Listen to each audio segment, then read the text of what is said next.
ক্লাসে আমরা হচ্ছে হার্ট বা হৃৎপিণ্ড সম্পর্কে জানার চেষ্টা করব, কিভাবে ব্লাড সার্কুলেশন চলে সেটা সম্পর্কে একটু বিস্তারিত জানার চেষ্টা করব।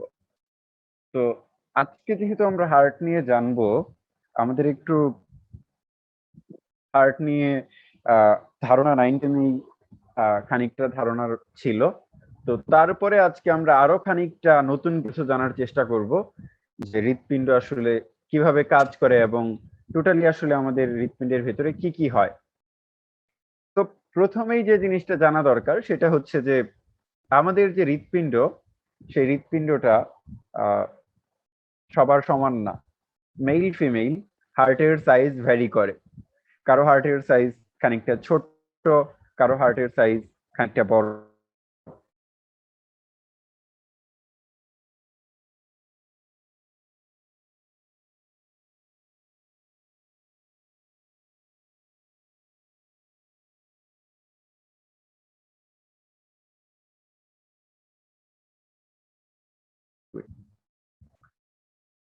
তো হৃৎপিণ্ডের যে স্তর থাকে, বাইরের দিকে যে স্তর, সেটাকে আমরা বলছি হচ্ছে পেরিকার্ডিয়াম। পেরিকার্ডিয়ামকে দুই ভাগে ভাগ করা যায়। এটা আসলে আমার কাছে সামনে বোর্ড থাকলে জিনিসটা সুবিধা হইতো। আমি হয়তো আর দু একটা ক্লাস পরে সামনে যদি আমি সিলেট চলে যাই, তখন হয়তো আমি সামনে একটা হোয়াইট বোর্ড থাকবে, দেন হচ্ছে স্লাইড থাকবে। একই সাথে যদি সিলেট গিয়ে আমি দু একটা ক্লাস নিই, তাইলে একসাথে আমরা হচ্ছে হোয়াইট বোর্ডেও লিখতে পারবো এবং এদিকে হচ্ছে স্লাইডে ছবিও দেখতে পারবো।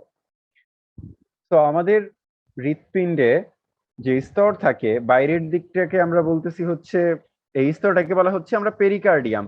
এখন পেরিকার্ডিয়ামের আসলে দুইটা স্তর থাকে, একটা হচ্ছে প্যারাইটাল পেরিকার্ডিয়াম, একটাকে বলা হচ্ছে সেরাস পেরিকার্ডিয়াম। প্রশ্ন হচ্ছে প্যারাইটাল পেরিকার্ডিয়াম আর সেরাস পেরিকার্ডিয়াম কোনটা কোন দিকে থাকে? একটু ওয়েট, সরি, আমার একটু দেখতে প্রবলেম হচ্ছে।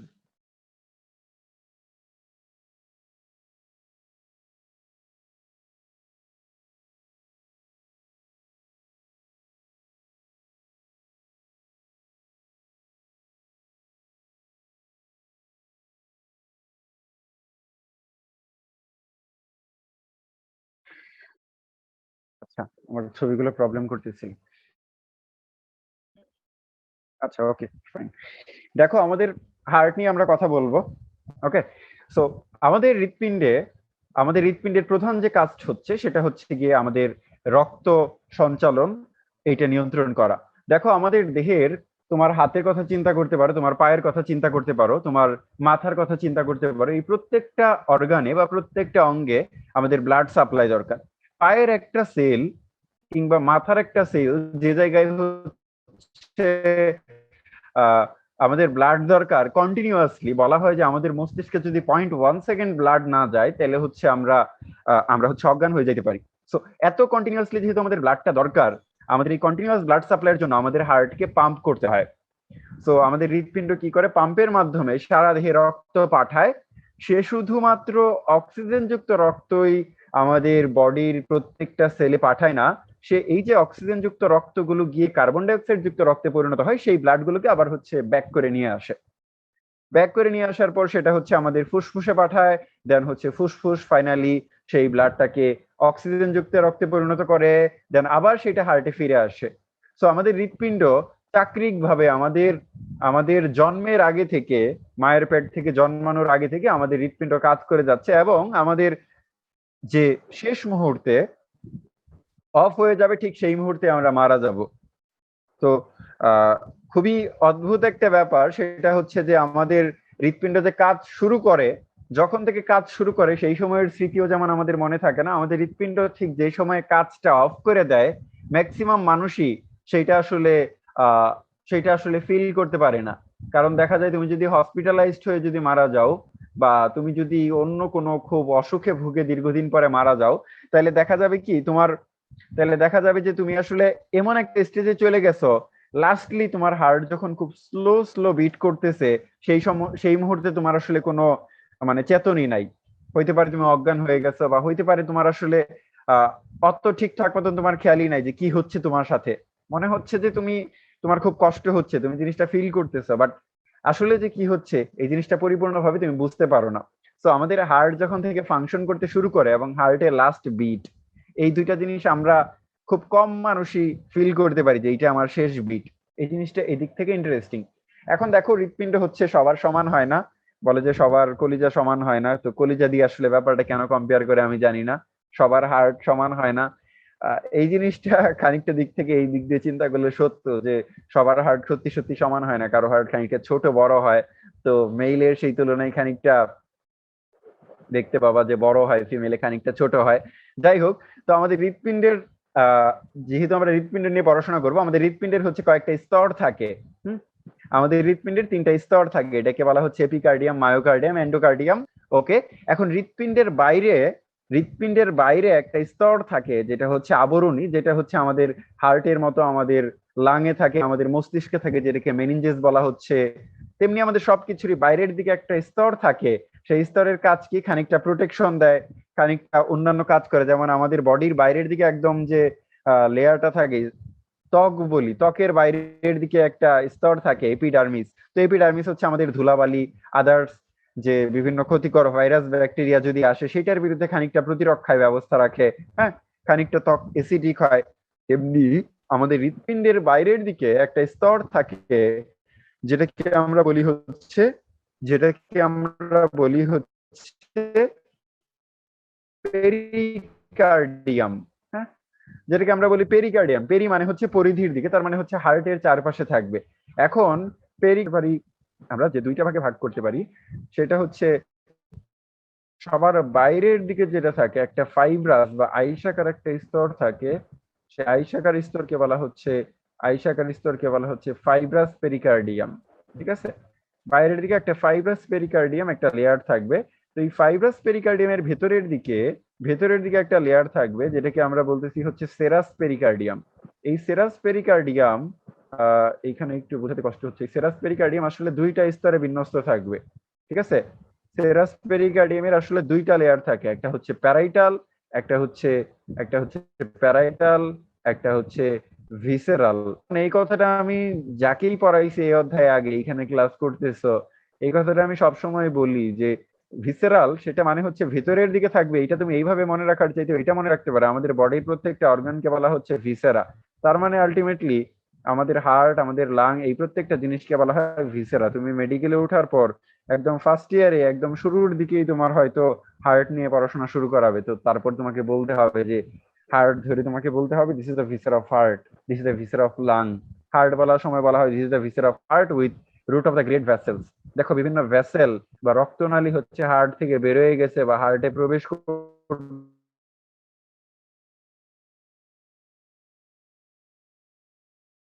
বলা হচ্ছে root of the great vessel, মানে গ্রেট ভেসেলের মূল যে জায়গা থেকে অরিজিনটা হয়। This the viscera of heart with root of the great vessels.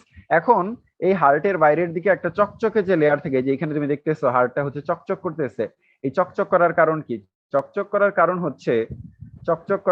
হচ্ছে এই হার্টের উপরে হচ্ছে যে এই যে হার্টের উপরে যে পেরিকার্ডিয়াম থাকে, সেই পেরিকার্ডিয়াম বাইরের দিকে তো বলছিলাম প্যারাইটাল পেরিকার্ডিয়াম এবং পেরিকার্ডিয়াম।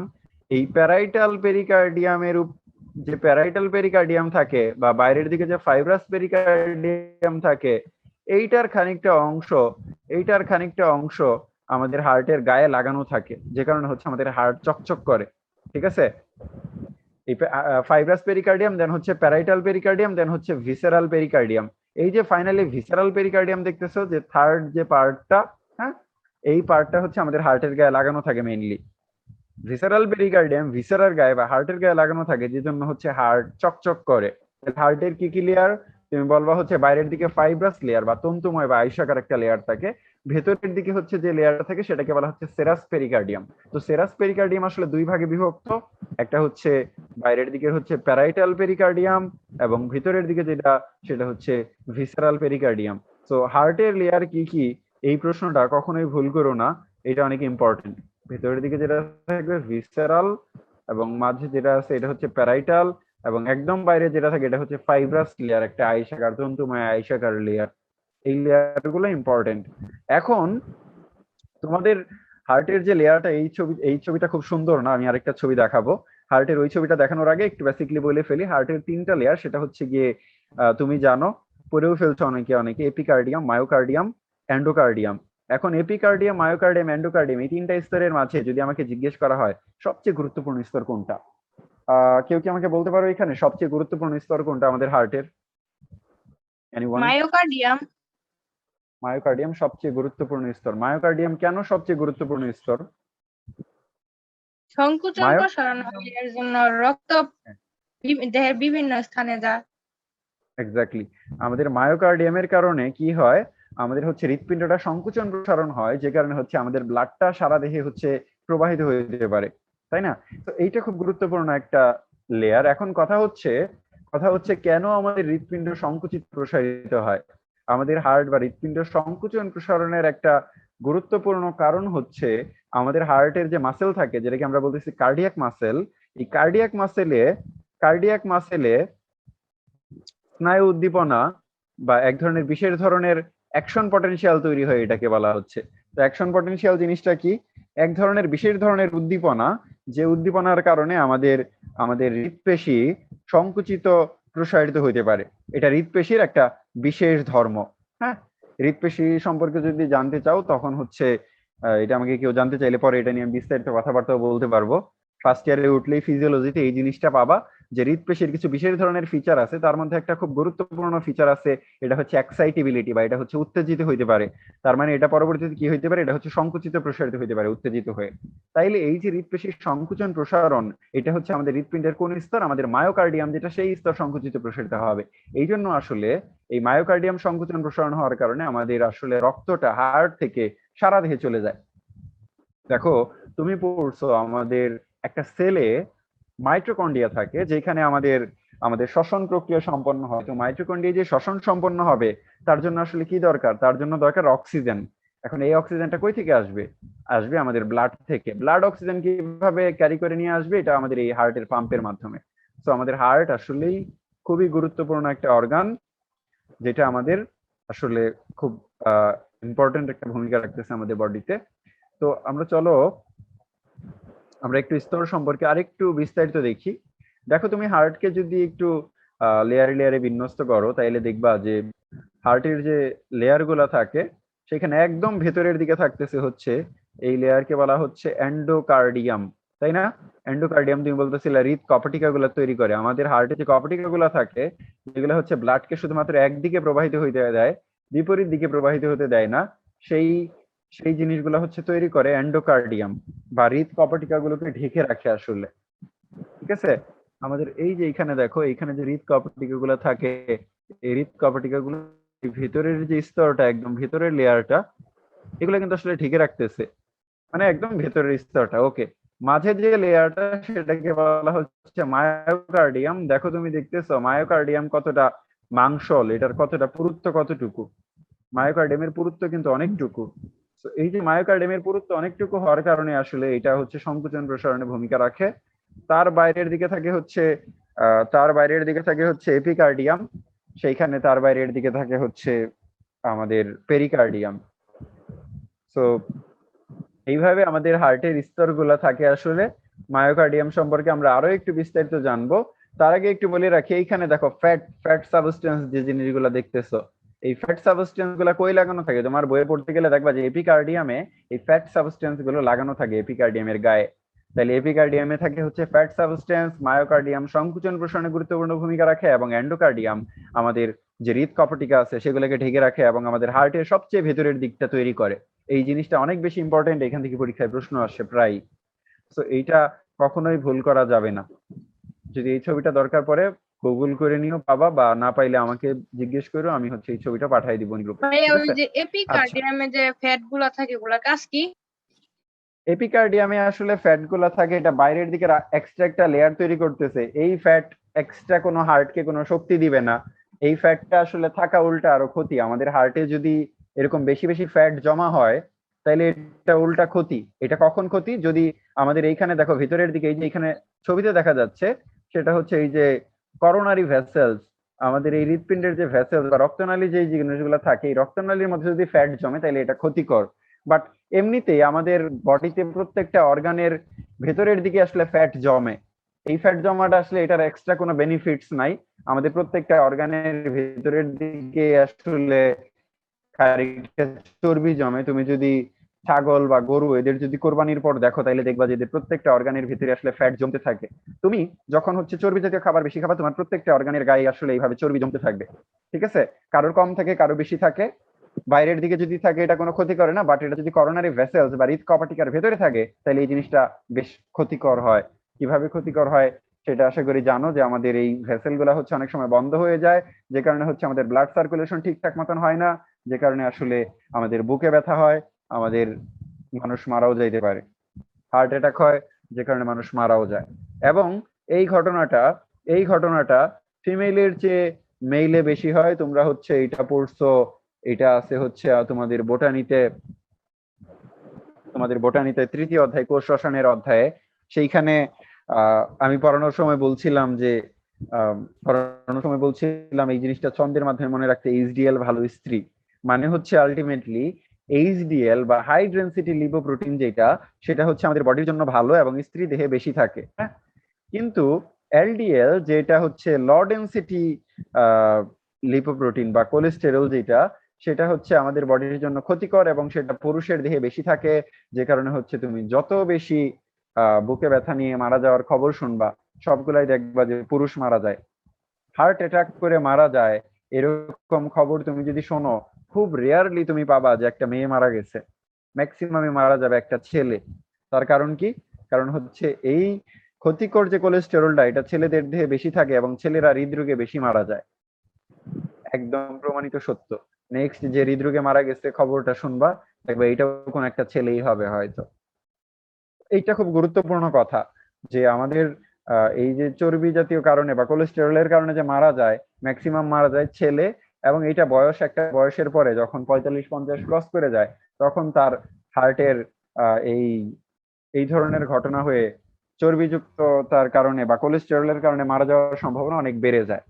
এইটা নিয়ে আমি কয়েকটা কথা বলবো, একটু বেসিক কথাবার্তা, সেটা আমরা একটু পরেই দেখতে পাবো। আচ্ছা, দেখো তার আগে আমরা একটু হৃৎপিণ্ডের কপাটিকা সম্পর্কে জানি। দেখো আমাদের এই যে হার্টের ভিতরের দিকে থাকলাম, আমরা বললাম এন্ডোকার্ডিয়াম আমাদের হৃৎ কপাটিকাকে ঢেকে রাখে। সেই এন্ডোকার্ডিয়ামে তুমি যদি দেখো কপাটিকা গুলো আসলে দুই ধরনের হয়, একটা হচ্ছে ট্রাইকাসপিড কপাটিকা, একটা হচ্ছে বাইকাসপিড কপাটিকা। তো দুইটার দুই ধরনের নাম হওয়ার দরকার কি বা উদ্দেশ্য কি? তুমি যদি দেখো ট্রাইকাসপিড, তার মানে এটার আসলে তিনটা কাস্প থাকে। এই যে জিনিসগুলো দেখতেছো এগুলাকে বলা হচ্ছে কাস্প 1, 2, 3। হ্যাঁ, এক ধরনের বিশেষ ধরনের পর্দার মতন এক ধরনের জিনিস, যে জিনিসগুলো বলা হচ্ছে কাস্প। তো এই তিনটা কাস্প থাকে, আর বাম পাশে হচ্ছে দুইটা কাস্প থাকে। তো একদিকে দুইটা কাস্প থাকে, একদিকে তিনটা কাস্প থাকে, তো সেই জন্য নাম হইছে ট্রাইকাসপিড কপাটিকা, বাইকাসপিড কপাটিকা। এই কপাটিকা গুলা দেখো এখানে একটা ছোট্ট ছিদ্র আছে, এই কপাটিকা গুলা সবসময় হচ্ছে ওয়ান ওয়ে রোড হিসেবে কাজ করে। তার মানে তোমার হৃৎপিণ্ড থেকে যদি রক্ত সারা দেহে ছড়ায় যাবে এই উদ্দেশ্যে বেরোয় যায়, এটা আর কখনোই হার্টে পৌঁছাইতে পারবে না। কিংবা তোমার হার্ট থেকে যদি ফুসফুসে চলে যায়, এই ফুসফুসের রক্ত আবার সেম ভেসেল দিয়ে কখনোই ব্যাক করতে পারবে না। এটা ফুল সারা দেহ থেকে ঘুরে আসে বা অন্য আরেকটা ভেসেল দিয়ে তারপরে তোমার হার্টে প্রবেশ করতে পারে। ঠিক আছে, এটা সবসময় ওয়ান ওয়ে রোড বা একমুখী রাস্তা। দেখো আমাদের এইখানে তুমি ট্রাইকাসপিড ভালভ দেখতেছো, এই ট্রাইকাসপিড ভালভে রক্তটা আসে কই থেকে? এই যে উপরের যে এই যে খালি জায়গা, আদার যে বাকি জায়গাটুকু, হ্যাঁ, এই বাকি জায়গাটুকু হচ্ছে আমাদের রাইট অ্যাট্রিয়াম। এই জায়গাটুকু হচ্ছে আমাদের রাইট অ্যাট্রিয়াম। রাইট অ্যাট্রিয়াম থেকে ট্রাইকাসপিড ভালভ বা ট্রাইকাসপিড কপাটিকার মাধ্যমে এই দিক দিয়ে হচ্ছে আসলে ব্লাডটা ভিতরে ঢুকে, এবং ঢোকার পরে ভিতরের আমাদের যে রাইট ভেন্ট্রিকল আছে, রাইট ভেন্ট্রিকলের ছবিটা আসলে দেখা যাচ্ছে না, রাইট ভেন্ট্রিকলে ব্লাডটা যায়, এবং রাইট ভেন্ট্রিকল থেকে তুমি জানো যে পরবর্তীতে রাইট ভেন্ট্রিকল থেকে ব্লাডটা কই যায়? আমাদের ফুসফুসে যায়। কারণ এই পাশে যে কার্বন ডাইঅক্সাইড যুক্ত রক্তটা থাকে, সেটা ফুসফুসে যাওয়ার মাধ্যমে পরবর্তীতে অক্সিজেন যুক্ত রক্তে পরিণত হয়। তো ফুসফুসে যে যাবে, ফুসফুসে কি দিয়ে যাবে? ফুসফুসে যাবে যেটা, সেটা হচ্ছে পালমোনারি পালমোনারি পালমোনারি আর্টারির মাধ্যমে আসলে কার্বন ডাইঅক্সাইড যুক্ত রক্তটা ফুসফুসে যাবে। তো এটা কোনটা? এটা এই যে দেখো, এই যে পালমোনারি ভালভ, খেয়াল করছো? এটা হচ্ছে পালমোনারি ভালভ। তাইলে যেটা দাঁড়াচ্ছে, এদিক দিয়ে হচ্ছে ব্লাডটা ভিতরে যাচ্ছে, ভিতরে গিয়ে পরবর্তীতে এই ব্লাডটা এই ব্লাডটা কোন দিক দিয়ে বেরোচ্ছে? এই যে পালমোনারি ভালভ এদিক দিয়ে বেরোচ্ছে, এই দিক দিয়ে পরবর্তীতে কই যাবে? পরবর্তীতে হচ্ছে ফুসফুসে যাবে। দেখো এই যে কপাটিকা, এই যে কপাটিকা,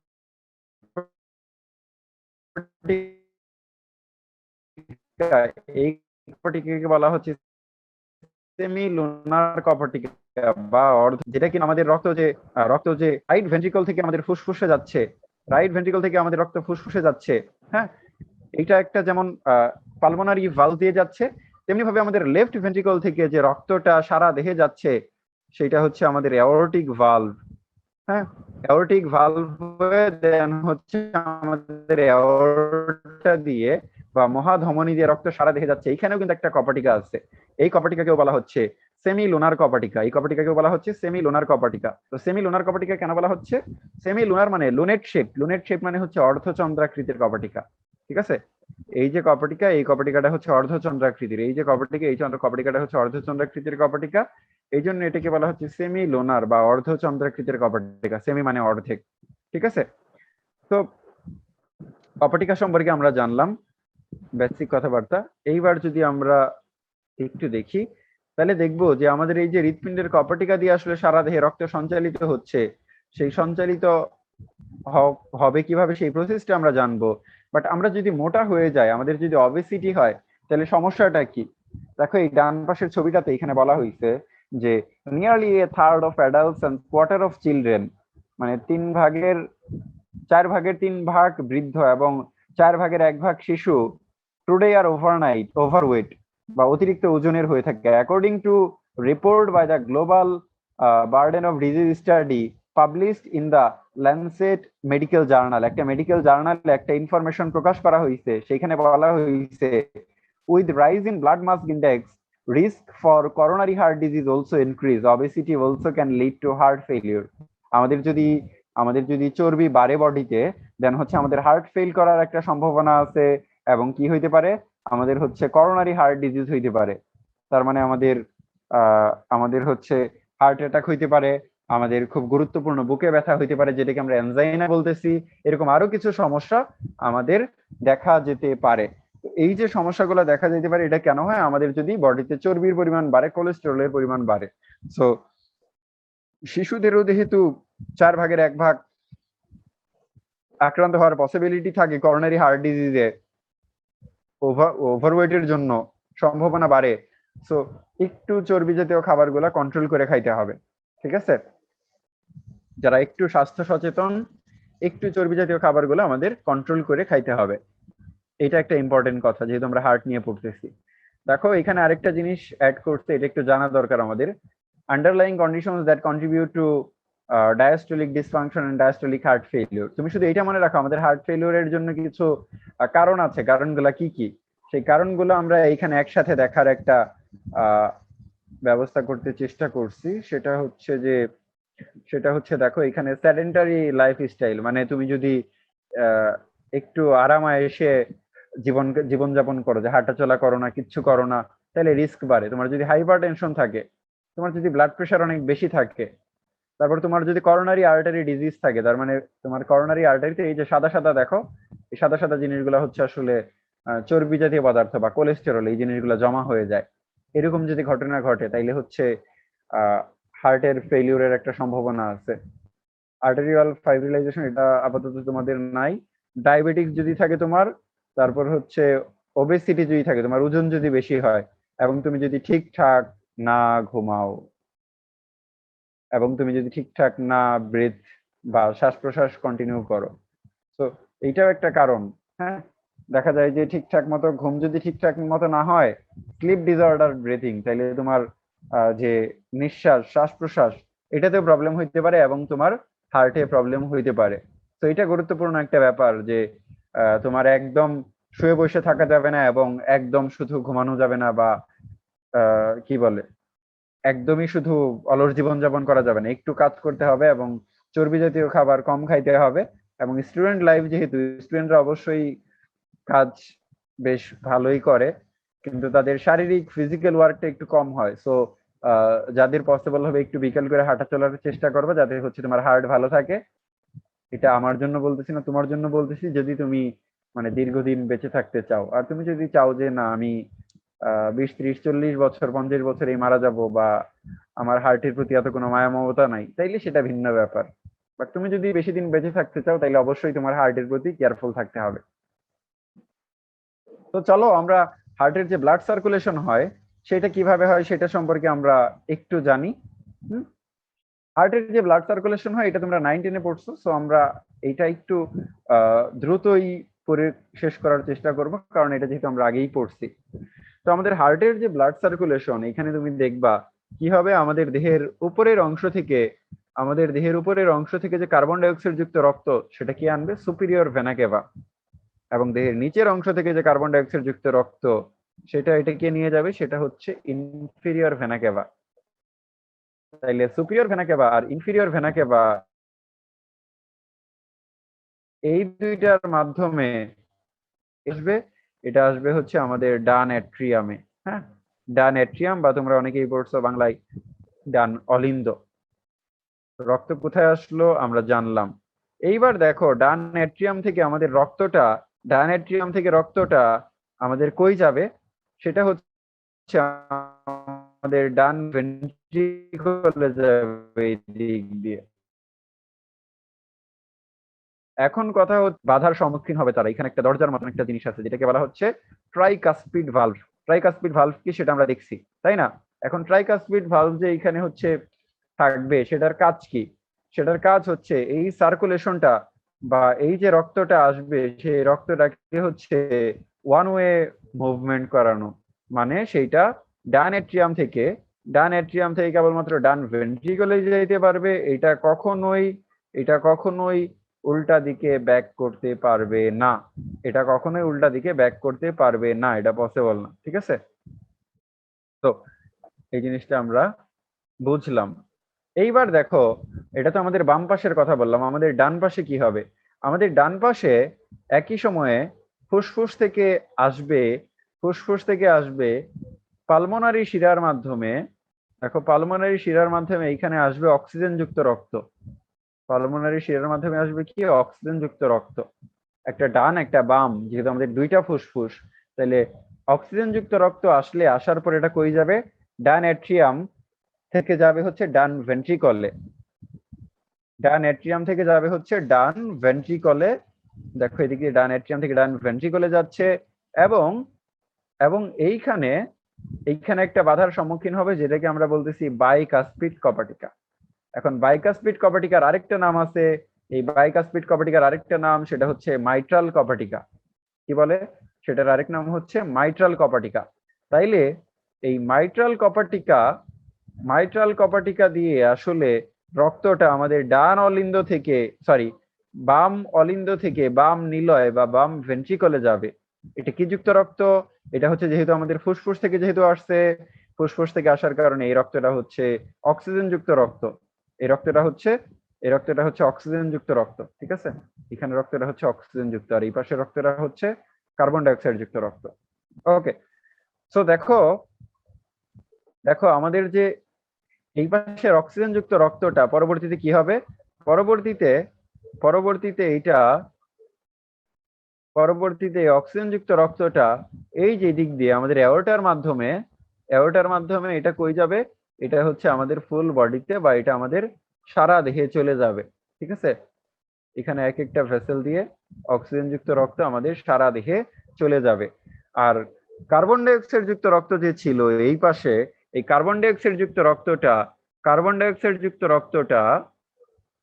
একটু কালারটা চেঞ্জ করি। কার্বন ডাই অক্সাইড যুক্ত রক্তটা দেখো, এই যে এদিক দিয়ে হচ্ছে আমাদের কই চলে যাবে, এটা যাচ্ছে হচ্ছে আমাদের ফুসফুসে। দেখো, বাম পালমোনারি ধমনী এদিক দিয়ে হচ্ছে এক ফুসফুসে চলে যাবে, আর এদিকে যে ডান পালমোনারি ধমনী সেটা দিয়ে হচ্ছে আরেক পাশে ফুসফুসে চলে যাবে। তো একদিকে হচ্ছে কার্বন ডাই অক্সাইড যুক্ত রক্তটা সারা দেহ থেকে কালেক্ট করে আমাদের ফুসফুসে পাঠাই দিল, হলুদ কালারে দেখতেছো। আর আরেকদিকে দেখতেছো যে ফুসফুস থেকে আসা অক্সিজেন যুক্ত রক্তটা সারা দেহে পাঠাই দিল। তো এইভাবে আসলে টোটাল বডি সার্কুলেশন আমাদের কন্টিনিউয়াসলি চলতে থাকে। তো আমাদের ক্লাস সম্ভবত মানে হয়ে গেছে, লিংক এক্সপায়ার হয়ে গেলে আবার সেম লিংকে প্রবেশ করো, কারণ হচ্ছে জুমের টাইম লিমিট থাকে। তো সো ডিসকানেক্টেড হয়ে গেলে আবার সেম লিংকে প্রবেশ করো। সো এই ছিল আমাদের মোটামুটি হার্টের সার্কুলেশন। এখন আমরা কপাটিকা সম্পর্কে আরো একটু বিস্তারিত জানবো।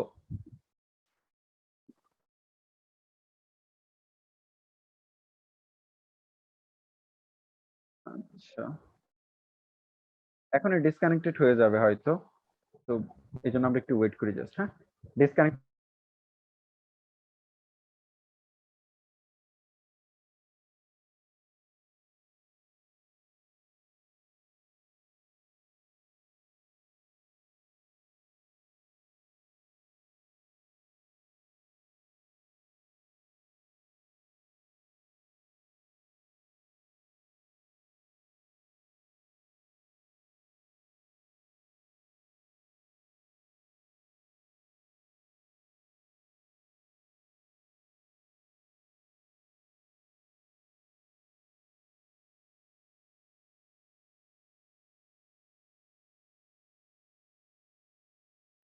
আমাদের যে হৃৎপিণ্ডের কপাটিকা গুলো আছে, সেই কপাটিকা গুলা কই কই থাকে, সেই কপাটিকা গুলো কোথায় কোথায় থাকে সেটা নিয়ে যদি আমরা কথা বলি,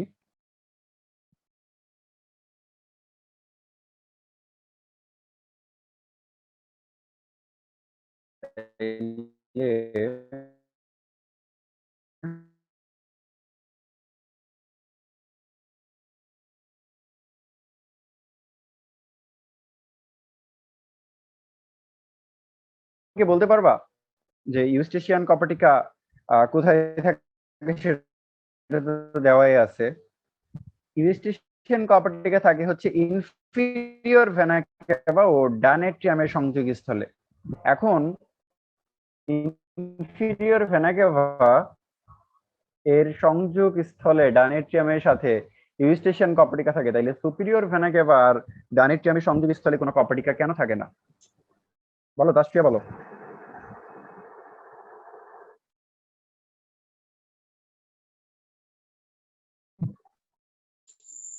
কারণ এটা সরাসরি ফুসফুসে চলে গেছে। হয় নাই? কারণ ওইটা দেহের উপরের অংশ থেকে আসে আর এটা দেহের নিচের অংশ থেকে আসে, এর জন্য নিচের দিকে চলে যেতে পারে রক্ত। হ্যাঁ, এটা হচ্ছে এক্সাক্ট কারণ। এইটা এইটা হচ্ছে দেহের নিচের অংশ থেকে রক্ত আনে। দেখো, দেহের নিচের অংশ থেকে যদি রক্ত আনে, তাইলে সেই রক্তটা কোনো না কোনো ভাবে কিন্তু নিচের দিকে ব্যাক করে চলে যাইতে পারে। কপাটিকা কি করে? কপাটিকা হচ্ছে ওয়ান ওয়ে রোড, তার মানে এটা শুধুমাত্র একদিকে ব্লাডটাকে পাস করতে দেয়। তার মানে তোমার দেহের নিচের অংশ থেকে যে কার্বন ডাইঅক্সাইড যুক্ত রক্ত আসছে, এইটাকে কোনোভাবেই উপরের দিকে ওঠার পরে, হার্টে যাওয়ার পরে আর সেটাকে ব্যাক করে যাইতে দিবে না। সো এটা খুবই ইম্পর্টেন্ট একটা ফাংশন। এই জন্য আসলে inferior vena cava and right atrium এর সংযোগস্থলে ইউস্টেশিয়ান কপাটিকা থাকে। এবার আমাকে কেউ একজন বলো, থিবেশিয়ান বা করোনারি কপাটিকা, এই থিবেশিয়ান বা করোনারি কপাটিকা এইখানে লিখছে করোনারি সাইনাস ও ডানেট্রিয়ামের সংযোগস্থলে থাকে। প্রশ্ন হচ্ছে what is coronary sinus? Coronary sinus কি? এবং এই থিবেশিয়ান কপাটিকা এখানে যে করোনারি সাইনাস বলছে, করোনারি সাইনাস ও ডানেট্রিয়ামের সংযোগস্থলে এই নালীটা আসলে কোথা থেকে রক্ত আনে, বডির কোন অংশ থেকে?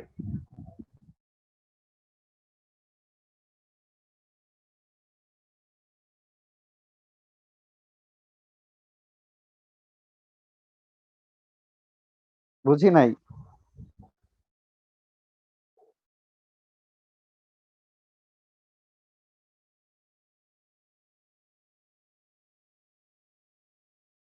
আচ্ছা, দেখো, করোনারি সাইনাস হচ্ছে একটা ভেসেল যেটা আমাদের করোনারি সাইনাস হচ্ছে একটা জায়গা, একটা খালি জায়গা যেখানে কি হয় জানো, আমাদের হৃৎপিণ্ডের তো নিজস্ব কিছু কার্বন ডাইঅক্সাইড যুক্ত রক্ত থাকে। তো হার্ট যে নিজের চলার জন্য অক্সিজেন যুক্ত রক্ত যেটুকু নেয় সেটাকে পরবর্তীতে সে ইউজ করে। তো সেই রক্তটা আবার কার্বন ডাইঅক্সাইড যুক্ত একটা দূষিত রক্ত এ কনভার্ট হয়ে যায়।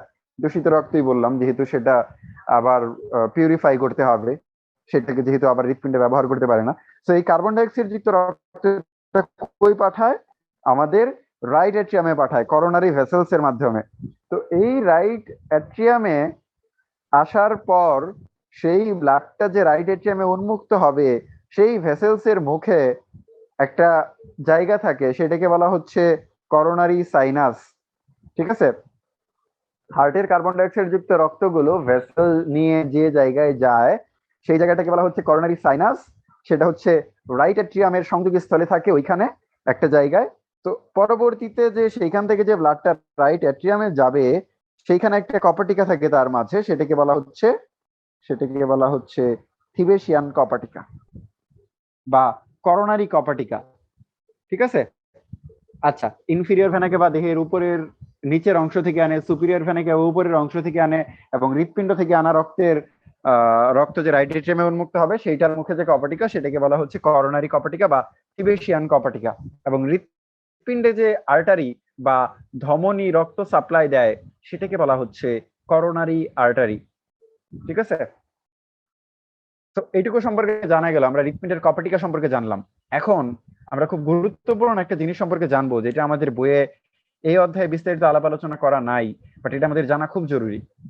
তোমরা কি জানো আমরা মাঝে মাঝে যে এই যে এত পরের দিন পরীক্ষা থাকলে বা পরের মুহূর্তে খুব গুরুত্বপূর্ণ একটা ভয়াবহ কিছু একটা হয়ে যাবে, এরকম কিছু একটা যখন হয় তখন আমরা খুব স্ট্রেসড থাকি, তখন আমরা খুবই মানে চিন্তিত থাকি যে কি হবে না হবে বুঝতে পারতেছি না, এই ঘটনাটা কেন ঘটে। সেই সময় আমাদের হার্টবিট যে বাড়ে, সেই ঘটনাটা কেন ঘটে তোমরা কি কেউ জানো? একটা হরমোনের জন্য যে এই ঘটনাটা হয়।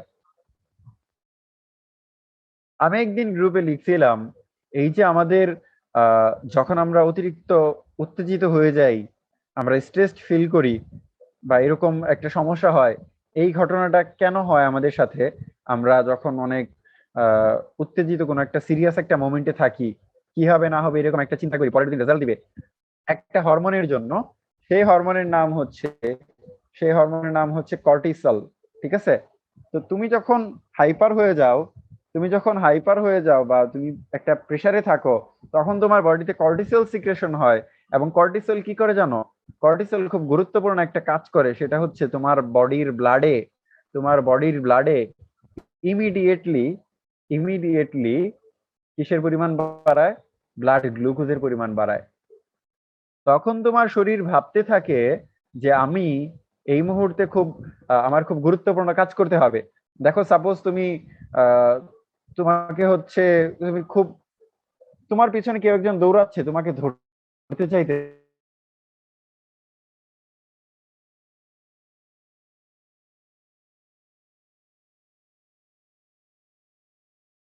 তো এই মুহূর্তে তোমার বডি কি করবে জানো? হাই লেভেল কর্টিসল সিক্রেশন করবে। কর্টিসল সিক্রেশন হওয়ার সাথে সাথে কর্টিসল যে কাজটা করবে, গ্লুকোজ লাগতেছিল, কাজ কম করতেছিলা, কর্টিসল এই কাজগুলা করতেছে, তোমার ব্লাডে গ্লুকোজের পরিমাণ বাড়াচ্ছে যাতে তুমি বেশি পরিমাণ কাজ করতে পারো। এখন এই ইমিডিয়েট মুহূর্তে তোমার কর্টিসল সিক্রেশনটা আসলে বাড়ানো দরকার, সেই জন্য বাড়তেছে। বাট কর্টিসল তুমি যদি সবসময় বাড়তেই থাকে, তোমার কর্টিসল সিক্রেশন যদি বেশি বেশি হইতে থাকে, তাহলে দেখা যাবে যে তোমার হার্ট ডিজিজের সম্ভাবনা থাকে।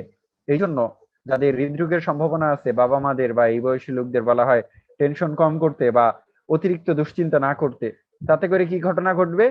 স্ট্রেসড ফিল করলেই কর্টিসল সিক্রেশন বাড়বে, যেটা হচ্ছে আমাদের হার্ট ডিজিজের সম্ভাবনা অনেক বেশি বাড়ায়, এবং যেটার কারণে আমাদের হার্ট ফেলিউর হইতে পারে, করোনারি হার্ট ডিজিজ, আমাদের হার্টের যে কোনো ডিজিজ হইতে পারে, এবং এটা বিপজ্জনক হইতে পারে। তো এটা একটা ইম্পর্টেন্ট জিনিস, আশা করি জানতে পারলা। এই জিনিসটা ভুলো না কখনো, এটা কাজে লাগবে ফিউচারে, খুব দ্রুতই কাজে লাগবে। এটা ইম্পর্টেন্ট একটা জিনিস। আমরা হৃৎপিণ্ডের কপাটিকা সম্পর্কে জানলাম, এই জিনিসগুলো আমরা আগেই 9 10-এ পড়ে আসছি। তো আমরা এই জায়গাটা শিফট করে আমরা আরেকটা জায়গায় চলে যাব, যে আমাদের টোটাল ব্লাড বডি সার্কুলেশনটা আসলে কয়েক ধরনের হয়। একটাকে বলা হচ্ছে সিস্টেমিক সার্কুলেশন, একটাকে বলা হচ্ছে পালমোনারি সার্কুলেশন, আরেকটাকে বলা হচ্ছে পোর্টাল সার্কুলেশন। একটাকে বলা হচ্ছে সিস্টেমিক সার্কুলেশন, একটাকে বলা হচ্ছে একটাকে বলা হচ্ছে পোর্টাল সার্কুলেশন, একটাকে বলা হচ্ছে পালমোনারি সার্কুলেশন। তো সিস্টেমিক সার্কুলেশনটা কি? সিস্টেমিক সার্কুলেশনে আসলে তোমার বডিতে তোমার বডিতে ব্লাডটা কই থেকে কই যাবে? বডিতে ব্লাডটা যাবে হচ্ছে হোল বডি থেকে কই যাবে? সিস্টেমিক সার্কুলেশন হোল বডি থেকে হার্টে যাবে, বা হোল বডি থেকে হার্ট, অথবা অথবা যাবে হচ্ছে হার্ট টু হোল বডি। বুঝা গেল? এটাকে আমরা বলতেছি হচ্ছে সিস্টেমিক সার্কুলেশন।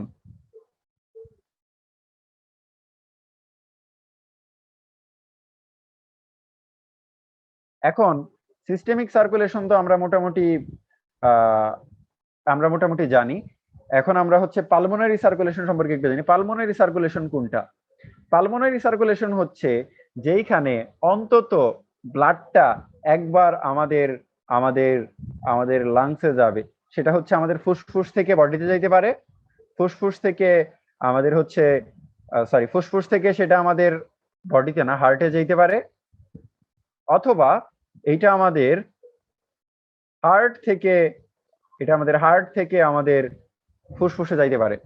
তো এইটাকে আমরা বলবো হচ্ছে পালমোনারি সার্কুলেশন। ঠিক আছে? এখন পালমোনারি সার্কুলেশন আর সিস্টেমিক সার্কুলেশন এই দুইটাতে বোঝা গেল। কেউ কি আমাকে বলতে পারো যে পোর্টাল সার্কুলেশন কোনটা? যে কেউ উত্তর দাও। What is portal circulation?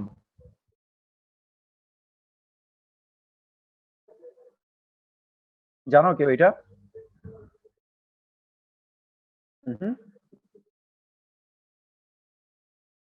সরাসরি না যে অন্য পোর্টাল কোনো সার্কুলেশন অঙ্গের কোনটা? মাধ্যমে যা।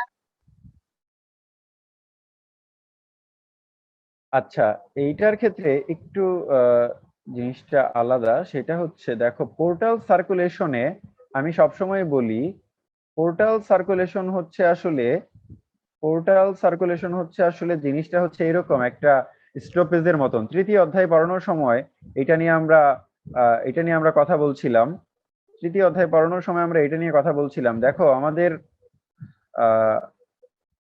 আমাদের ওই ছবিটা পাচ্ছি না, আমি আপাতত ওই ছবিটা পাচ্ছি না। দেখো, পোর্টাল সার্কুলেশন হচ্ছে আসলে এটা একটা স্টপেজের মতন। একটা ট্রেন খানিকটা পথ যাবার পর যেমনি এক জায়গায় থামে, তারপর আবার যায় সামনের দিকে, তেমনি পোর্টাল সার্কুলেশন অনেকটা জিনিসটা দেখতে এরকমই। এটা কি হবে? এই জিনিসটা হচ্ছে একটা স্টপেজের মতন। কেমন? মানে ধরো, আমাদের ব্লাডটা আমরা হচ্ছে আমাদের পরিপাকতন্ত্রে পড়ছিলাম না যে আমাদের বৃহদান্ত্র থাকে, যেটাকে আমরা বলতেছিলাম হচ্ছে লার্জ লার্জ ইন্টেস্টাইন। আমাদের বডি থেকে লার্জ ইন্টেস্টাইন থেকে ব্লাডটা কই যায় বলো? লার্জ ইন্টেস্টাইন থেকে যে আমাদের খাদ্য উপাদানগুলো শোষিত হয়ে যায়, সেই খাদ্য উপাদানগুলো শোষিত হয়ে কোথায় যায়? লার্জ ইন্টেস্টাইন থেকে খাদ্য উপাদানগুলা বা পুষ্টি উপাদানগুলো যে শোষিত হয়ে যায়, বা বৃহদান্ত্র থেকে, হ্যাঁ, সেইখান থেকে যায় হচ্ছে আমাদের লিভারে। রক্তনালীর মাধ্যমে কই যায়? আমাদের লিভারে যায়। লিভারে যে যায়, লিভারে কেন যায়? লিভার তুমি জানো যে এটা কি করতে পারে? আমাদের পুষ্টি উপাদানগুলো সঞ্চয় করে রাখতে পারে। তাহলে আমাদের বৃহদান্ত্র থেকে পুষ্টি উপাদানগুলো হচ্ছে আমাদের লিভারে যায়, বা ব্লাডটা হচ্ছে লিভারে যায়। লিভার থেকে পরবর্তীতে এই ব্লাডটা কই যাবে? এই ব্লাডটা হচ্ছে আমাদের আসলে পরবর্তীতে আমাদের যাবে হচ্ছে হার্টে। তাহলে এইবার তুমি খেয়াল করো, আমাদের যে ব্লাডটা লার্জ ইন্টেস্টাইন থেকে গেল হচ্ছে লিভারে, দেন লিভার থেকে গেল হচ্ছে আমাদের হার্টে। খেয়াল করছো? মাঝখানে একটা স্টপেজ দিল, সেটা হচ্ছে আমাদের লিভারে। তো এই যে একটা জায়গায় স্টপেজ দেওয়ার কনসেপ্টটা, এটাকে আমরা বলছি পোর্টাল সার্কুলেশন। এখন এটা যদি আমাদের লিভারে থামে, এই স্টপেজটা যদি আমাদের লিভারে যায়, তাহলে হচ্ছে আমরা এটাকে বলি হচ্ছে হেপাটিক পোর্টাল সার্কুলেশন। এবং এই স্টপেজটা যদি এরকম হইতো যে এই ব্লাডটা আমাদের সাপোজ ধরো ইন্টেস্টাইন বা বৃহদান্ত্র থেকে এই ব্লাডটা যদি আমাদের ইন্টেস্টাইন থেকে যদি আমাদের কিডনিতে যেত, দেন কিডনি থেকে যদি ব্লাডটা আমাদের হার্টে যেত, তাইলে আমরা এটাকে কি বলতাম জানো? তাইলে তখন আমরা এটাকে বলতাম, এটাকে আমরা বলতাম রেনাল পোর্টাল সিস্টেম। বুঝা গেল? সো এই পোর্টাল সিস্টেমের মধ্যে আসলে পার্থক্যটা কি? পার্থক্যটা হচ্ছে যে একটা স্টপেজ দিবে। পোর্টাল মানেই কি হবে, একটা জায়গায় মালামাল গুলা বন্দরে শুনবা যে পোর্ট করে, পোর্ট বা ভিড়ে, এরকম একটা টার্ম আছে, হ্যাঁ, যারা চট্টগ্রাম বা এইসব অঞ্চলে থাকে। তো এটা কি করবে, একটা জায়গায় হচ্ছে স্টপেজ দিয়ে পরবর্তীতে আবার যাবে। তো পোর্টাল সার্কুলেশনে উন্নত শ্রেণীর জীবে শুধুমাত্র হেপাটিক পোর্টাল সার্কুলেশন দেখা যায়। উন্নত শ্রেণীর জীবে শুধুমাত্র হেপাটিক পোর্টাল সার্কুলেশন দেখা যায়, বাট রেনাল পোর্টাল সার্কুলেশন দেখা যায় না। কথা বোঝা গেল? উন্নত শ্রেণীর জীবে শুধুমাত্র হেপাটিক পোর্টাল সার্কুলেশন দেখা যাবে, রেনাল পোর্টাল সার্কুলেশন দেখা যাবে না। Important term. নেক্সট দেখো, তাইলে আমরা পালমোনারি সার্কুলেশন সেটা কি বললাম?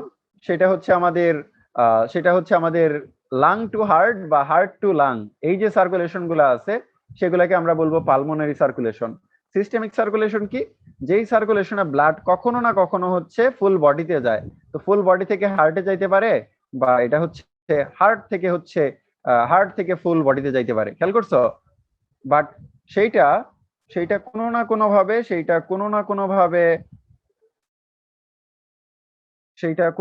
ভাবে আমাদের বডি যুক্ত থাকবে, আর আর হচ্ছে পালমোনারিতে কোনো না কোনো ভাবে আমাদের লাং যুক্ত থাকবে। এই জিনিসগুলো একটু খেয়াল করলেই বোঝার কথা। তো আমাদের যে বিভিন্ন ধরনের সার্কুলেশন থাকলো, এই সার্কুলেশনটা আমরা বুঝতে পারলাম আশা করি। এইবার চলো আমরা পরের পেজে যাই। দেখো, পরের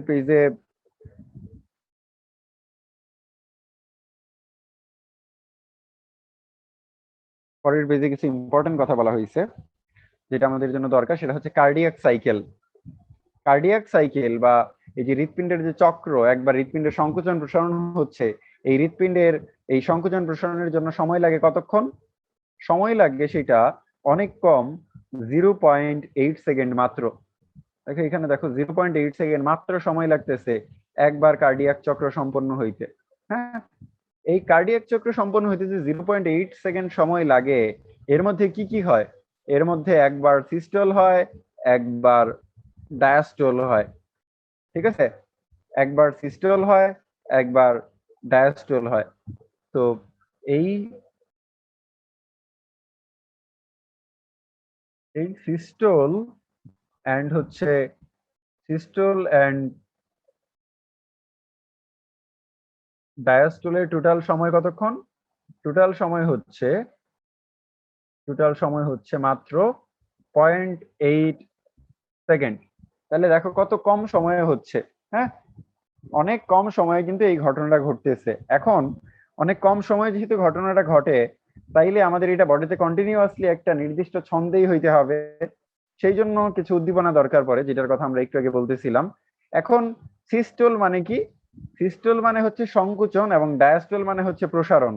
আমি এই জিনিসটা এইভাবে মনে রাখতাম যে সিস্টল শব্দটা হচ্ছে ছোট, তাহলে সিস্টল মানে বোঝাবে সংকুচন, এবং ডায়াস্টল শব্দটা বড়, তাইলে হচ্ছে এটা দ্বারা বোঝাবে হচ্ছে প্রসারণ। তো সংকুচন না প্রসারণ হবে, সেটা আমি কোনটা ছোট শব্দ সেটা দিয়ে আসলে আমি মনে রাখতাম।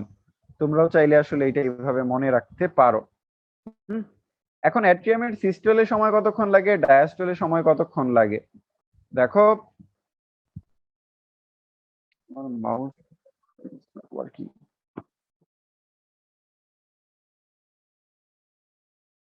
দেখো এইখানে অ্যাট্রিয়ামের সিস্টলের সময় লাগে মাত্র হচ্ছে 0.1 সেকেন্ড, এবং ডায়াস্টলের সময় লাগে হচ্ছে 0.7 সেকেন্ড। ভেন্ট্রিকলের সিস্টল বা সংকোচনের সময় লাগে মাত্র 0.3 সেকেন্ড, ডায়াস্টলের সময় লাগে 0.5 সেকেন্ড। এখন এই ভেন্ট্রিকলের সংকোচন হইতে সময় কম লাগে কেন অ্যাট্রিয়ামের চাইতে? এই প্রশ্নের একটা সুন্দর উত্তর আছে। কেউ কি আমাকে বলতে পারো যে অ্যাট্রিয়ামের সিস্টলের চেয়ে ভেন্ট্রিকলের সিস্টল বা সংকুচন হইতে সময় কেন কম লাগে, একটু বুদ্ধিমত্তা খাটায় কেউ বলতে পারবা এখানে?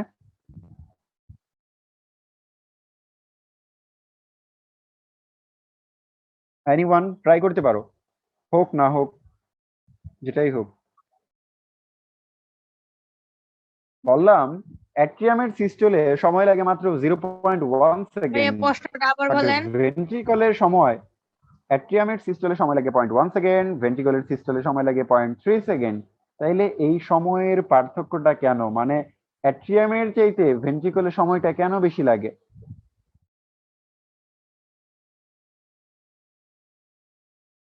হ্যাঁ, দেখো একটা উদ্দীপনা যখন অ্যাট্রিয়াম থেকে ভেন্ট্রিকলে যাবে, সেই ভেন্ট্রিকলে যাওয়ার সময় খানিকটা হইলেও একটু মানে একটু ভেন্ট্রিকলের প্রাচীরটা হচ্ছে ভেন্ট্রিকলের প্রাচীরটা হচ্ছে খানিকটা পুরু বা খানিকটা মোটা। তো এই সব কিছু মিলাই দেখা যায় যে ভেন্ট্রিকলের সিস্টল বা সংকুচন হইতে সময়টা লাগতেছে বেশি। এবং ডায়াস্টলের ক্ষেত্রে দেখো অ্যাট্রিয়ামে ডায়াস্টল 0.7 সেকেন্ড, ভেন্ট্রিকলে ডায়াস্টল 0.5 সেকেন্ড। ওকে, সো আমরা দুইটা টাইম পাইলাম, ঠিক আছে। এইবার হচ্ছে আমাদের হৃৎপিণ্ডের এই যে সংকুচন প্রসারণ চলতেছে, সিস্টল ডায়াস্টল, এটা কেন ঘটে সেইটা নিয়ে আমরা একটু কথা বলি। আমরা এখানে হচ্ছে আমরা একটা জিনিস সম্পর্কে জানবো যেটাকে বলা হচ্ছে স্যান বা সাইনোঅ্যাট্রিয়াল নোড। আমাদের হৃৎপিণ্ডে অ্যাট্রিয়ামে একটা বিশেষ জিনিস থাকে যেটাকে বলা হচ্ছে এসএ নোড, বা এটাকে বলা হয় প্রাকৃতিক পেসমেকার। এখন আমরা একটু আগে বলতেছিলাম আমাদের জন্মের আগে থেকে হৃৎপিণ্ডের সংকুচন প্রসারণ হয়, যে কারণে হচ্ছে উদ্দীপনাটা আসলে অ্যাট্রিয়াম থেকে ভেন্ট্রিকুলার প্রাচীরে ছড়ায় যায়। তো এই ঘটনাটা ঘটার জন্য আসলে এই এসএ নোডটা দায়ী, যে কিনা উদ্দীপনা তৈরি করে। যার হার্টে এসএ নোড কার্যক্ষমতা কমায় দিবে, তার ক্ষেত্রে শুনবা যে তার ডাক্তারের কাছে গিয়ে তার ক্ষেত্রে কি লাগানো হয়েছে, একটা একটা কৃত্রিম পেসমেকার লাগানো হয়েছে। সো কৃত্রিম পেসমেকার লাগানো হয় কেন? কারণ তার প্রাকৃতিক পেসমেকার ঠিকঠাক মতো কাজ করে না। এসএ নোড, যেটাকে প্রাকৃতিক পেসমেকার বলা হচ্ছে, উদ্দীপনাটা কই চলে যায়? দেখো এসএ নোডে উদ্দীপনাটা শুরু হয়, দেন হচ্ছে এসএ নোডে উদ্দীপনাটা শুরু হয়, দেন হচ্ছে উদ্দীপনাটা কই চলে যায়? এসএ নোড থেকে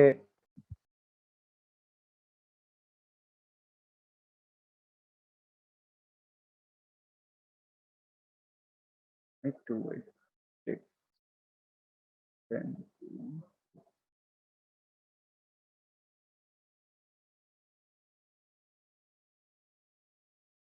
দেখো উদ্দীপনাটা এখানে হচ্ছে এসএ নোড ছিল, এসএ নোড থেকে উদ্দীপনাটা এভি নোডে চলে যাচ্ছে। আরেকটা ছবিতে আমরা দেখবো, পরের পৃষ্ঠাতেই আছে, এসএ নোড থেকে উদ্দীপনাটা এভি নোডে চলে যাচ্ছে, এই যে এখানে দেখো। হ্যাঁ, তাইলে এইটার লোকেশন কি জিজ্ঞেস করে এসএ নোড, তুমি দেখো এটা যে লোকেশনে আছে বা যে জায়গায় আছে, এটাকে বলা হচ্ছে, এটা হচ্ছে কোথায়, এটাকে বলা হচ্ছে হচ্ছে রাইট অ্যাট্রিয়ামে। হ্যাঁ, এটা হচ্ছে দেখো এই যে রাইট অ্যাট্রিয়াম, এই লোকেশনটা হচ্ছে রাইট অ্যাট্রিয়াম। বাট এভি নোডটা যেখানে আছে, এই যে এইখানে জায়গাটা, এটাকে বলা হচ্ছে, এই জায়গাটা কি, এটা হচ্ছে রাইট অ্যাট্রিয়াম আর রাইট ভেন্ট্রিকল, এই দুইটা সংযোগস্থলে এইটা আছে। রাইট অ্যাট্রিয়াম আর রাইট ভেন্ট্রিকুলার সংযোগস্থলে আছে। তো এটাকে আমরা বলি হচ্ছে রাইট অ্যাট্রিয়া ভেন্ট্রিকুলার জাংশন, যেটা সেই জাংশনের পাশে থাকে। হ্যাঁ, এভি নোড। তাহলে অ্যাট্রিয়ামে যেটা থাকবে এসএ নোড, সে উদ্দীপনাটা কি করবে? উদ্দীপনাটা হচ্ছে রাইট অ্যাট্রিয়ামে পৌঁছায় দিবে, সামান্য পরিমাণে লেফট অ্যাট্রিয়ামে পৌঁছায় দিবে। আর এভি নোড যেটা থাকবে সে কি করবে? এভি নোড হচ্ছে উদ্দীপনাটা ভেন্ট্রিকলে ছড়ায় দিবে। অ্যাট্রিয়াম থেকে দেখো আস্তে আস্তে এটা নিচের দিকে নামতেছে, দেন হচ্ছে এটা আসলে ভেন্ট্রিকলে চলে যাইতেছে, খেয়াল করছো? তাহলে এভি নোড ভেন্ট্রিকলে পৌঁছায় দিবে, এবং পরবর্তীতে এইখান থেকে কিছু বান্ডেল বেরোবে ছোটখাটো, যেগুলোকে আমরা বলতেছি বান্ডেল অফ ফিজ।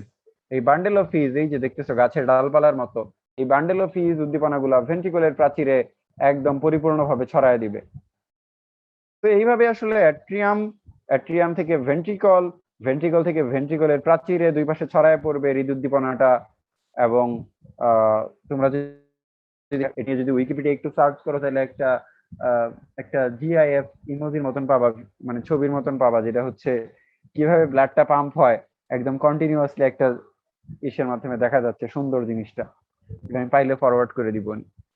জিনিসটা দেখতে ভালো লাগে, কিভাবে উদ্দীপনাটা অ্যাট্রিয়াম থেকে ভেন্ট্রিকলে ছড়ায় যাচ্ছে, ভেন্ট্রিকলের প্রাচীর গুলাতে। ঠিক আছে, সো মূল যে উৎস সেটা হচ্ছে এসএ নোড। যার নষ্ট হয়ে যাবে তার হচ্ছে একটা কৃত্রিম ভাবে একটা যন্ত্র এখানে হচ্ছে লাগায় নিতে হবে।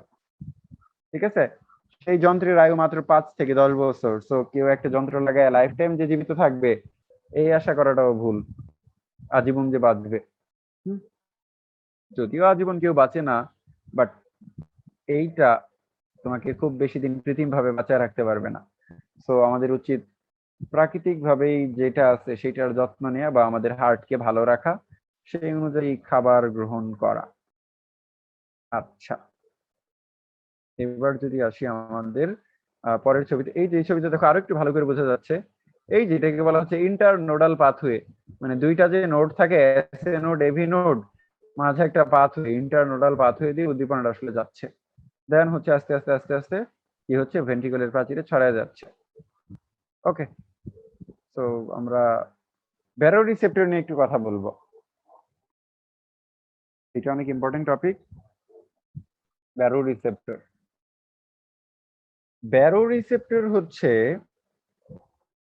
আমাদের রক্তে রক্তচাপ নিয়ন্ত্রণ করা খুব জরুরি, তাই না? এখন রক্তে যে রক্তচাপটা তুমি নিয়ন্ত্রণ করবা, এইটার জন্য তো কিছু প্রসেস থাকবে বডিতে। থার্মোমিটার যেভাবে জ্বরের সময় তাপমাত্রা পরিমাপ করে, তেমনি ভাবে আমাদের বডিতে টেম্পারেচার কত, প্রেসার কত ইত্যাদি ইত্যাদি কাউন্ট করার জন্য কিছু রিসেপ্টর বা কিছু জায়গা, সেই জায়গাগুলোর মধ্যে দুইটা ইম্পর্টেন্ট জায়গা, সেটা হচ্ছে অ্যাওর্টিক ব্যারোরিসেপ্টর আর একটা হচ্ছে ক্যারোটিড ব্যারোরিসেপ্টর। এখন অ্যাওর্টিক ব্যারোরিসেপ্টর কি, ক্যারোটিড ব্যারোরিসেপ্টর কি, আমি যদি সহজ করে বলি, আমাদের আমাদের উপরের দিকে আমাদের ব্লাড সাপ্লাই দেয়। আমাদের কাঁধে যে রক্তনালীটা, যেটা হচ্ছে মস্তিষ্কের দিকে উপরের দিকে উঠে গেছে, সেটার নাম হচ্ছে ক্যারোটিড আর্টারি। সেই ক্যারোটিড আর্টারি থেকে যে রিসেপ্টর, ব্যারো রিসেপ্টরটা, সেটাকে বলা হচ্ছে ক্যারোটিড ব্যারো রিসেপ্টর। ঠিক আছে, সেটাকে বলা হচ্ছে ক্যারোটিড ব্যারো রিসেপ্টর। এবং আমাদের যে আর্চ অফ অ্যাওর্টা আছে, সেইখান থেকে যে ব্যারো রিসেপ্টর বের হয়েছে সেটাকে বলা হচ্ছে অ্যাওর্টিক ব্যারো রিসেপ্টর। প্রশ্ন হচ্ছে আর্চ অফ অ্যাওর্টা কি? দেখো, আমাদের হৃৎপিণ্ড থেকে যে অ্যাওর্টা বা মহাধমনী বেরিয়ে গেছে, আমরা যেটাকে বলি সারা দেহে রক্ত সাপ্লাই দেয়, সেইটা আসলে বের হয়ে এরকম একটা বাঁক নেয়। এখানে বাঁকটা দেখতে পাওয়া, এরকম একটা বাঁক নেয়, বাঁক নিয়ে সে আসলে হচ্ছে সারা দেহে চলে যায়। এই যে জিনিসটা, এটাকে বলা হচ্ছে, বাঁকটাকে বলা হচ্ছে আর্চ অফ অ্যাওর্টা বা অ্যাওর্টার বাঁক। এই বাঁকে এইখানে একটা রিসেপ্টর থাকবে, যে রিসেপ্টরকে আমরা বলবো আমাদের আর্চ অফ অ্যাওর্টায়। এবং ক্যারোটিড ব্যারো রিসেপ্টর কই থাকবে, আমাদের যে কাঁধে যে ক্যারোটিড আর্টারি থাকে, সেই ক্যারোটিড আর্টারিতে থাকবে হচ্ছে ক্যারোটিড ব্যারো রিসেপ্টর। এই দুইটা ব্যারো রিসেপ্টর থার্মোমিটারের মতন কাজ করবে। আমাদের ব্লাড প্রেসার কত বডিতে, সেটা তারা জানান দিবে, এবং সেইখান থেকে উদ্দীপনাটা জানান দিলে পরবর্তীতে দেখো এখানে হচ্ছে একটা স্নায়ুর কথা বলছে, গ্লোসোফ্যারিঞ্জিয়াল স্নায়ু। এই স্নায়ুটার মাধ্যমে কি হবে, এই স্নায়ুর মাধ্যমে উদ্দীপনাটা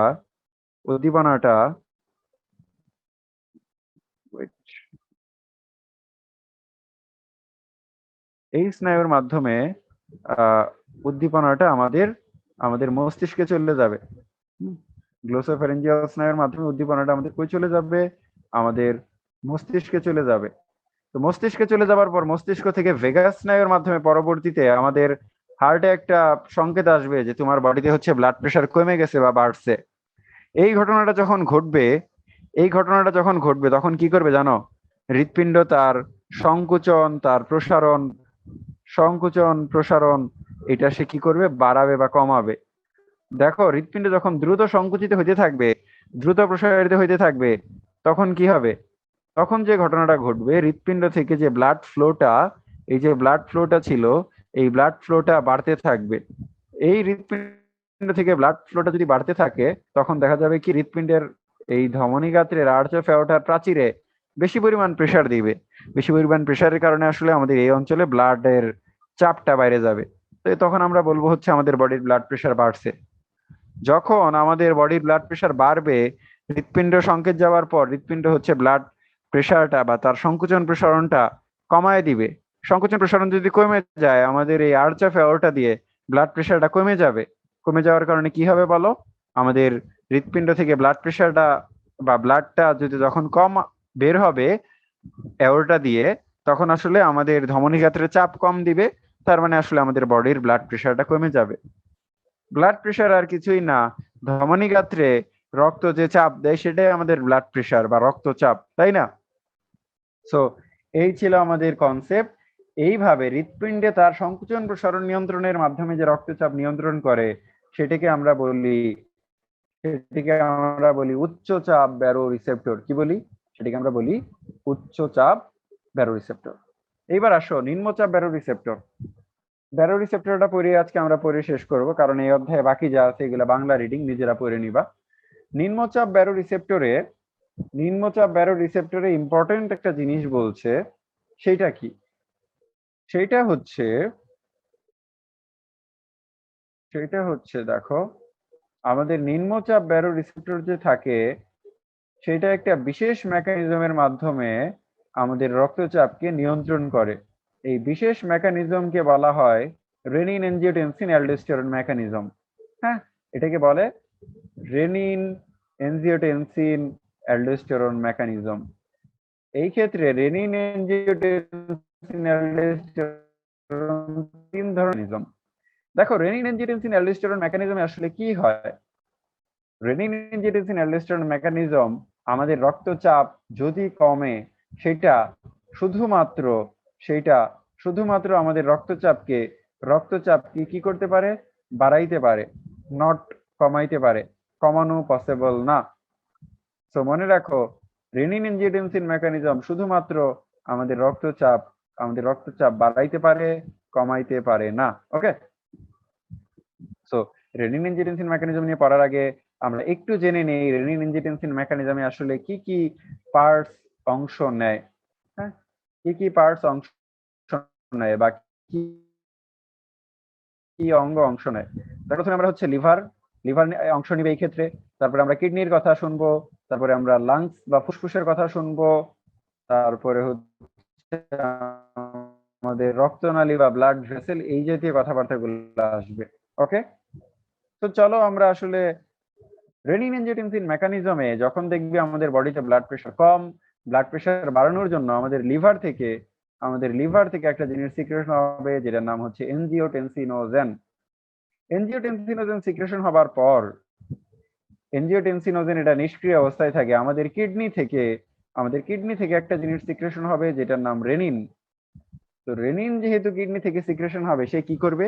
এই নিষ্ক্রিয় এনজিওটেনসিনোজেনকে সে সক্রিয় এনজিওটেনসিনে রূপান্তর করবে। দেখছো, এনজিওটেনসিন সক্রিয় তার দুইটা ফর্ম আছে, একটা হচ্ছে এনজিওটেনসিন 1, একটা 2। তো এনজিওটেনসিন 1 আসলে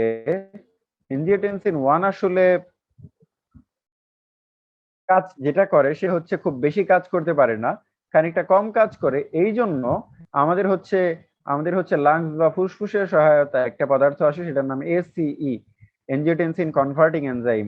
তো এনজিওটেনসিন কনভার্টিং এনজাইমের সাহায্যে কি হয়?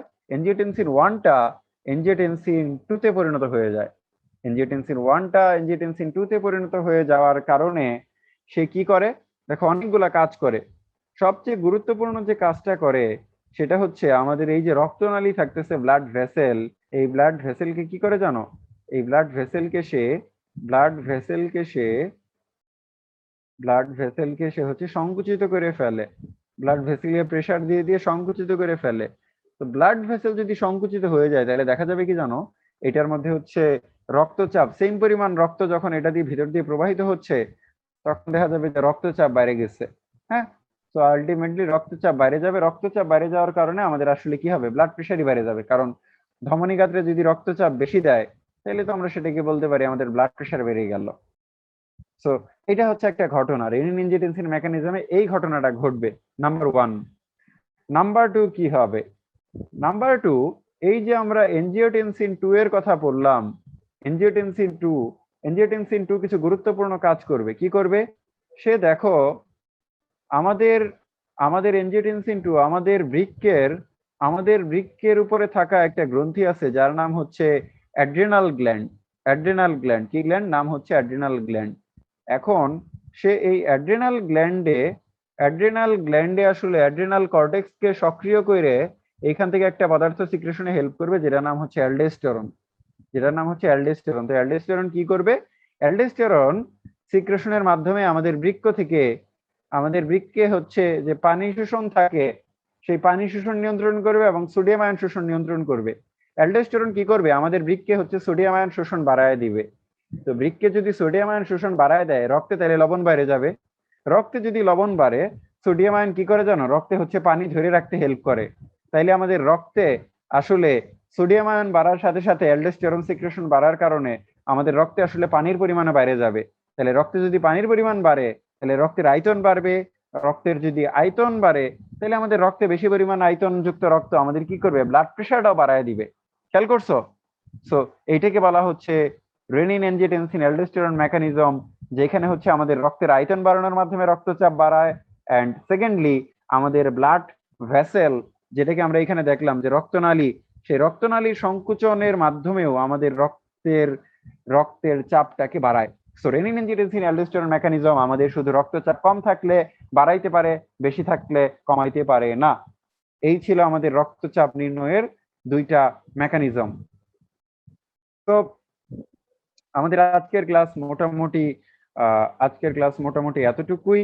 আমাদের অধ্যায়ে বাকি যেটুকু আছে, বাকি আর কি আছে, এই অধ্যায়ে তেমন কিছু বাকি নাই। তুমি যদি এই অধ্যায় পড়তে চাও তাহলে হচ্ছে কার্ডিওভাস্কুলার রোগগুলো আছে, হার্ট অ্যাটাক, যেখানে কি হয়, হার্ট অ্যাটাক আছে, তারপরে অ্যানজাইনা আছে। অ্যানজাইনায় হচ্ছে আমাদের বুকে ব্যথা করবে, যেখানে যখন হচ্ছে কি হৃদপেশি যখন অক্সিজেন সমৃদ্ধ পর্যাপ্ত রক্ত না পাবে। হার্ট অ্যাটাক হচ্ছে যে আমাদের করোনারি আর্টারি যেটা আছে সেই আর্টারিতে যদি প্লাক হয় বা সেখানে যদি চর্বি জমা হয় তাহলে হার্ট অ্যাটাক হবে, বুকে ব্যথা হবে এবং পরবর্তীতে হচ্ছে হার্ট ঠিকঠাক মতন রক্ত পাবে না। করোনারি আর্টারিতে যদি চর্বি জমা হয় সেই ক্ষেত্রে হার্ট কাজ না করতে পারে, হার্টের মাংসপেশি যেগুলো থাকে সেগুলো মারা যেতে পারে। এই ধরনের ঘটনা ঘটবে হার্ট অ্যাটাকের। এবং হচ্ছে হার্ট ফেলিওর মানে হার্ট নিজে ফেল করবে, সে কি করতে পারবে না, সে হচ্ছে আমাদের ফুল বডিতে পর্যাপ্ত পরিমাণ রক্ত সাপ্লাই দিতে পারবে না। এই যে হার্ট সারা দেহকে পর্যাপ্ত পরিমাণ অক্সিজেন সমৃদ্ধ রক্ত সাপ্লাই দিতে পারবে না, এটাকে বলা হচ্ছে হার্ট ফেলিওর। তো আমাদের টপিকে এইটুকুই ছিল। পেসমেকার, কৃত্রিম কিছু পেসমেকার পাওয়া যায়, কৃত্রিম পেসমেকার লাগায় মানুষের আয়ু বাড়ানোর একটা ব্যবস্থা করা হয়। তো এই পেসমেকার কোনটা, কয় প্রকোষ্ঠ বিশিষ্ট, কি কি, এগুলো একটু পড়ে নিবা। ওপেন হার্ট সার্জারি নিয়ে একটু গল্প করা আছে, এগুলো একটু পড়বা। সো এইটুকুই আমাদের আজকের ক্লাস, এইটুকুই, ঠিক আছে? তো সবাই ভালো থাকো, দেখা হবে পরবর্তী ক্লাসে। এন্ড এই তো, ভালো থাকো।